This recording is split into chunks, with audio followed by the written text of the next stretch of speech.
Greetings, family. This is part one of acquiring and managing your funds when you're on the continent. I tried this before, I'm going to try it again. It's coming out too long, and I did add a small snippet, and I know you all are wondering where's the rest of it. So, three things to address. My challenges that I had with Western Union on the continent, exchanging money, as well as wire transfers that I think you should be aware of in case any of these things are of concern to you or you encounter them. So I'll start with the easy ones first. Easy one being the exchanging funds, right? So you have to be careful, of course, because you'll go to exchange money and you'll be told one price for larger bills and then second price for smaller bills. So I just happened to have $10 cash that I needed to, I had a $10 bill from the US that I needed to exchange. And this $10 bill would draw an exchange rate of 5.5 versus a $100 bill, which would draw an exchange rate of 5.8, right? So it doesn't seem like much, but it can be, right? So the larger your bills are, the more value you'll get for your exchange. So I send the young man who I'm with, the driver, into the place because he says he can go quicker.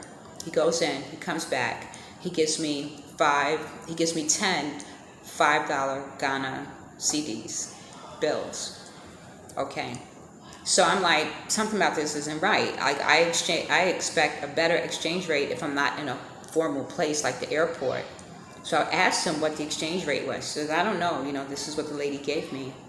So I go in, he comes in with me, and she basically says, what I said, smaller bills draw less of an exchange rate. And I was like, that's fine, understandable, but where's my $5? If it's 5.5 Ghana CD to $1 American dollar and he gave you $10, then it seems like I should have $55 in my hand and not $50. She was tight. She, went under the little desk and just kind of flung it across. It is what it is. I told her, thank you, have a good day, and we left.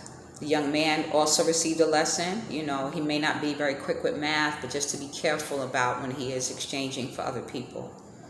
The other piece that I had a challenge with was contacting my bank. I mentioned later on that there was an issue with me trying to just check my balances and make sure certain funds had been received. I wasn't able to do that. Checking my balance online, it wasn't working. The internet connection was saying I was in a location that wasn't approved. So of course that made me fearful that when I tried to use my card, there might be an issue, so I didn't use it. I didn't want a machine to eat up my card or anything.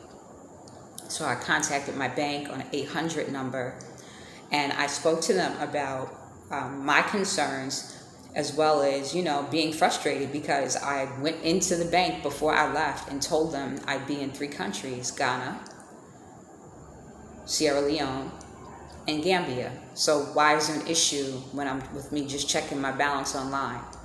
They claim the two are not connected, the online service or the card service, so I shouldn't have any challenges with the card. So that was one, just confirm that what you tell the bank is actually in place and all parties are aware so that you're not blocked out of your accounts, okay?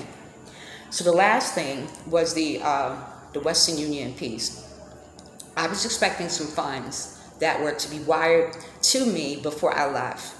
Of course, the individual wasn't able to wire the funds to me until the day I was leaving, of course. So we never discussed wiring using Western Union because I didn't want it to be of any expense to the person.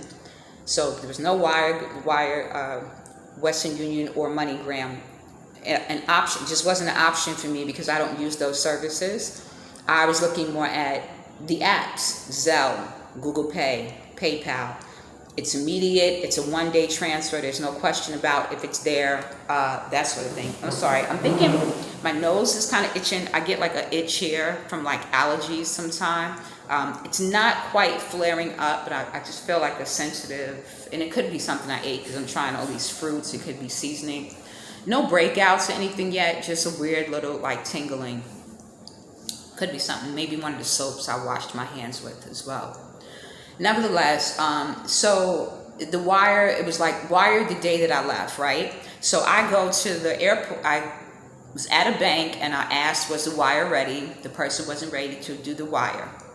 I left because I had to get to the airport, and I planned on being at that airport 5 to 6 hours in advance. So I'll check when I get to the airport. I get to the airport, no Western Union. So now I'm like, here we go. I'm going to have to deal with this on the continent, and I don't know if I'm going to be staying in a place where a Western Union will be accessible. Yes, they do accommodate people all over the world, but that doesn't mean you're going to be in an area where there is one. And come to find out,